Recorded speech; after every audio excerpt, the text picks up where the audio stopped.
What's up, you guys? It's Graham here. So one of the questions I get asked a lot is how to make tax-free money in real estate.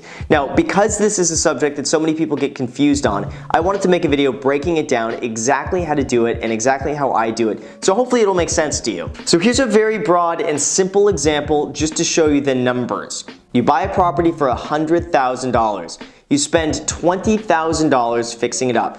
Now the property is worth $170,000. This means that you've just made $50,000 in equity in the property. This is basically your $100,000 price plus the $20,000 you put in. It's now worth $170,000, and the difference between that is $50,000. There's your equity. So what is equity then? Equity is just an unrealized gain. Like if you had bought a stock at $100 and now it's worth $150, that is an unrealized gain until you sell it. So what is an unrealized gain? All that means is that you haven't yet sold the asset. What is an asset? Google it. So now here's where things get interesting. You now have an unrealized gain in real estate, which means that you can now go and borrow against the equity in your home. So by using our last example of having $50,000 extra in equity, you can then go and borrow against that $50,000 using that equity as collateral. Now the way taxes work is that you're only taxed when you sell the property. Same thing like when you buy a stock or any sort of cryptocurrency. You only pay taxes when you sell and when you realize those profits. So if you made a $50,000 gain by selling the property, that is treated as income and you would pay taxes on that. But if you get a loan, even if you end up with more money back in the bank than you started with, the IRS does not count that as income. That is just a shift in assets. Now, because there's only a shift between your assets and debt and not a realized gain that increases your net worth, the IRS does not treat this money that you get from a loan as taxable income. So when you receive cash out in a refinance, the IRS doesn't see that as income because technically it's a loan that you have to pay back and you haven't really made any money, but you kind of have. Sort of. The thing is, since you're borrowing against the equity in your home, you do technically have to pay it back. But this money could be a write-off against your rental income, and it could also be a write-off against your personal income depending on how you use it. And this frees up the money that you would have just doing nothing in a property and allows you to then go and invest it. So for instance, if you're borrowing money at a 4% interest rate, but your money makes you elsewhere 10%, this means that you can profit on the difference and net an extra 6% just by pulling out your money and investing it instead. Typically, banks will finance up to 80% of a property's value depending on if it's a primary residence or an investment property, which means that on a $1 million property, you can get up to $800,000 tax-free as a loan. So usually, any income you would make in real estate once you sell is going to be taxed. So if you made $100,000 from the sale of a property, you might have to pay 30 or 40% taxes on that. Or you can just borrow against that equity, pull out the money anyway, and use those proceeds tax-free. You're pretty much just avoiding the taxable income entirely. So now I'm gonna throw out some rough numbers from my last deal. I'm in it $650,000 and I can probably get it appraised right now for $850,000, which means in equity, I've made about $200,000. Now, if I were to go and sell the property, I would be left with about $150,000 after my closing costs.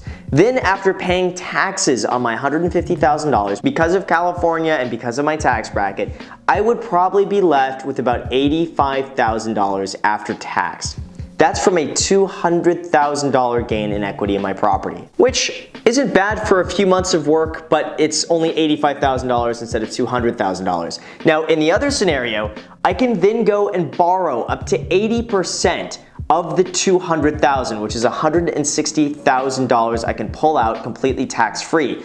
Probably more like $150,000 once you account for random bank fees and refinance costs, but still, a $150,000 loan tax-free, or $85,000 after paying taxes and closing costs and everything else that comes along with selling a property. And keep in mind that $150,000 I would pull out is never counted as income. But like I said, this is technically a loan and you're gonna have to eventually pay it back. So it's essential that you don't go and do something stupid with it, like go on a vacation, buy a new flat screen TV, buy a new car, buy all these things, and then just be left with a higher mortgage every month. It's essential that instead, ideally, you go and invest that money and then profit the difference. So the entire purpose of doing this should be to use that money to invest it in other areas that get you a higher return than just sitting in a property earning nothing. And it's also really important that the refinance property should generate enough income to support the higher monthly payment that's calculated in your loan. If it doesn't cash flow with a new loan, this gets extremely risky and you start to get into over-leveraged territory where you're teetering on the brink of just not being able to pay back that loan.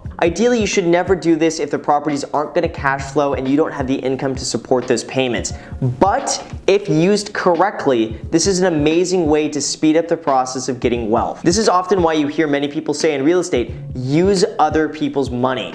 Because other people's money is generally going to be lent to you at a lower interest rate than what you can make with your investments. So again, in my example, if interest is 4%, but you can make 10% over here, it makes sense to make that 10%, pay the 4% interest every year, and then profit the difference of 6% per year. This is what's known as a cash out refinance and how you can use the equity as tax-free money in real estate. This is also what's known as the BRRRR method of real estate investing, which stands for buy, renovate, rent, refinance, repeat. It's a way of cashing out of a property to reinvest those proceeds in another property tax-free without ever having to sell. Then you continue investing in more properties to generate more income that supports more properties, and then you keep doing this. So each property you buy and renovate produces equity that you can then go and borrow against to use to buy another property that provides equity that you can go and borrow against, and so on and so on and so on. And I'll do more videos in the future about the BRRRR method of real estate investing because that's the method that I use as well. But in a nutshell, broken down very simply, here is what it is. You buy a property for $100,000, spend $20,000 fixing it up, you're in it $120,000 and it's now worth $150,000.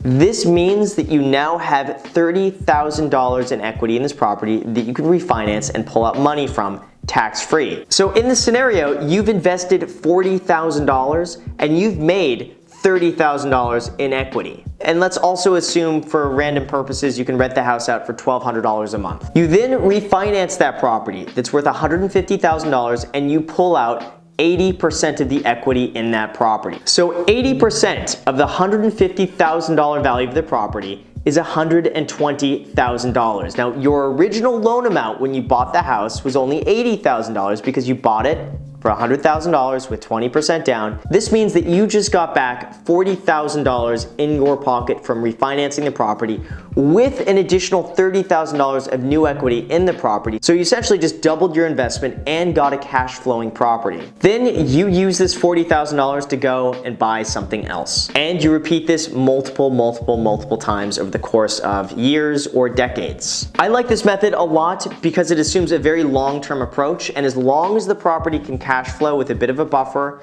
I think it's going to be doing really well over the long term. But like I said, I'll get into this in a future video going into the BRRRR method of real estate investing and what I've done and what I look for. But I wanted to make this video just for the purposes of explaining what a cash out refinance is and how you can pull out tax-free money in real estate, and exactly what I do and a little bit about how I invest in real estate as well. So I hope this made sense, and I hope I didn't confuse a whole bunch of people. I tried to break it down as simply as I probably could.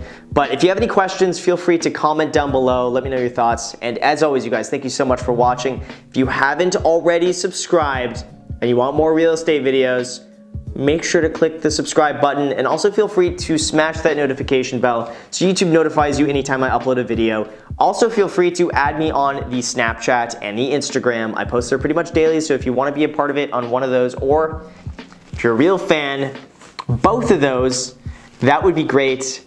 Thank you again for watching, and until next time. So before I finish this off, I have been asked all the time to give an office tour. So now's that time. I will give you a tour of the Graham Stephan office. So I'm gonna flip this camera, let me show you around. Here's what we have working here. I have two French doors that go out to the backyard, but I have these blackout curtains here. So basically this blocks all of the light. And this could be, by the way, like daytime, like right outside, and this place would look exactly like this. I have everything blacked out in here, which is kind of nice. By the way, I got this rug from selectrugs.com. They hooked it up. It is epic looking. It's like this cool dark blue color. Love this. This is the office setup here. So I got, two chairs, which, nobody ever really sits in these chairs, but they look cool. Aviator looking desk, and then the dinosaur skull. And then these cool pieces, it's like it's supposed to be a Banksy / Alec Monopoly. I like it, I think it's kind of cool.